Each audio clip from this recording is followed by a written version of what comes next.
ദിനവും മനമേ തൽസമയം വൻ കൃപകൾ പ്രാപിപ്പാൻ.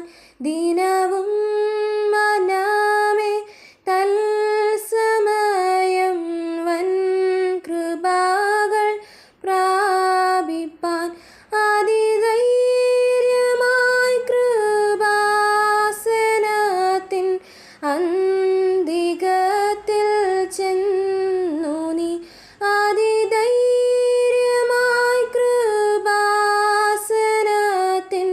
അന്തികത്തിൽ ചെന്നു നീ. ദൈവവചന ചിന്തകൾ കേൾക്കുന്ന എല്ലാ മാന്യ ശ്രോതാക്കൾക്കും ക്രിസ്തീയ സ്നേഹ വന്ദനം.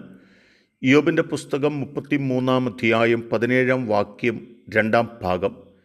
പുരുഷനെ ഗർവത്തിൽ നിന്ന് രക്ഷിപ്പാൻ ദൈവം ആഗ്രഹിക്കുന്നു എന്നുള്ളതാണ്.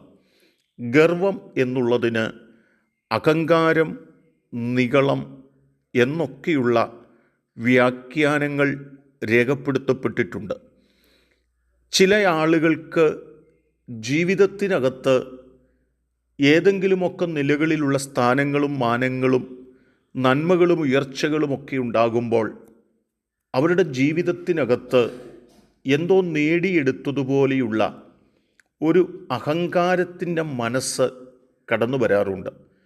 എന്നാൽ വീഴ്ചയ്ക്ക് മുമ്പ് നിഗളം എന്ന് ഓർപ്പിക്കുന്നത് പോലെ നിഗളം ജീവിതത്തിനകത്ത് കടന്നു വരുന്നത്, അഹങ്കാരം ജീവിതത്തിനകത്ത് കടന്നു വരുന്നത്, അത് പരാജയത്തിനും അത് തകർച്ചയ്ക്കും അത് വീഴ്ചയ്ക്കും കാരണമായി തീരുമെന്ന് വിശുദ്ധ ബൈബിൾ അടിവരയിട്ട് ഓർമ്മപ്പെടുത്തുന്നുണ്ട്. ദാനിയേൽ പ്രവാചകൻ്റെ പുസ്തകം 5-ാം അധ്യായത്തിൻ്റെ 20-ാമത് വാക്യത്തിലേക്ക് കടന്നു വരുമ്പോൾ ദാനിയേൽ ബെൽശേസർ എന്ന് പറയുന്ന മനുഷ്യനോട് ഓർമ്മപ്പെടുത്തുന്ന വാക്കുകളുണ്ട്. നീ ഒരു കാര്യം അറിയണം, നിൻ്റെ അപ്പൻ്റെ മരണശേഷം നീ ബാബേലിന് രാജാവായി തീർന്നിരിക്കുന്നു.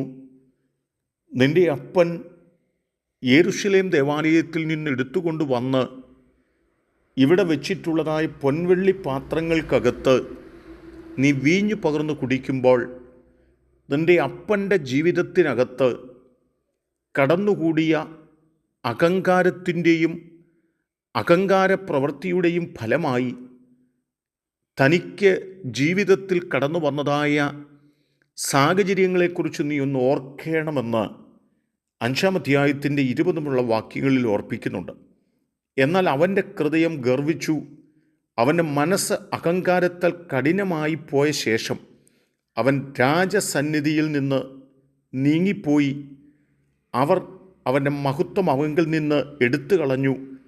അങ്ങനെ അവൻ മനുഷ്യരുടെ ഇടയിൽ നിന്ന് നീങ്ങി.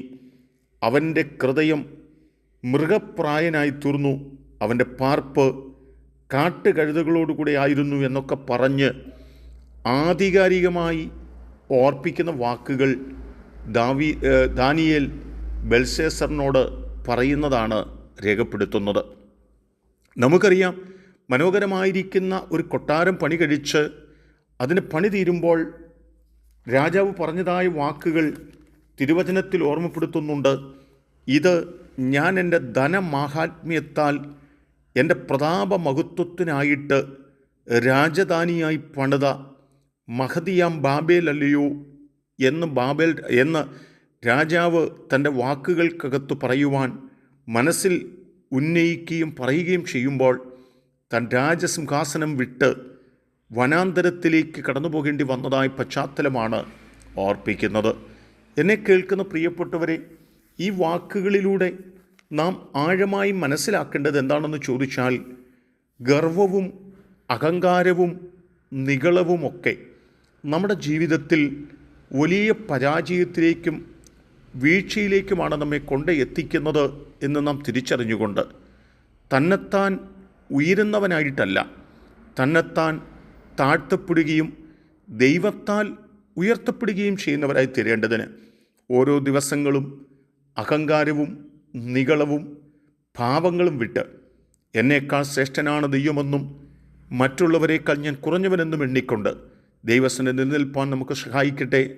നമുക്കതിനായി പ്രാർത്ഥിക്കാം. ദൈവം അനുഗ്രഹിക്കട്ടെ. കരുണയുള്ള ദൈവമേ, നല്ല കർത്താവേ, ഞങ്ങളുടെ ജീവിതത്തിനകത്ത് ഗർവവും അഹങ്കാരവും നിഗളവും ഉണ്ടായിട്ട് ഞങ്ങൾ തകർന്നു പോകുന്നവരായിട്ടല്ല, ഞങ്ങൾ ബെൽസേസിനെ പോലെ തകർന്നു തരിപ്പണമായി പോകുകയല്ല. ഞങ്ങൾ നിലനിൽക്കുന്ന ക്രിസ്തീയ ജീവിതം ഞങ്ങളുടെ ജീവിതത്തിൽ നേടിയെടുപ്പാൻ ഞങ്ങളെ സഹായിക്കണം. യേശു കർത്താവിൻ നാമത്തിൽ തന്നെ. ആമേൻ.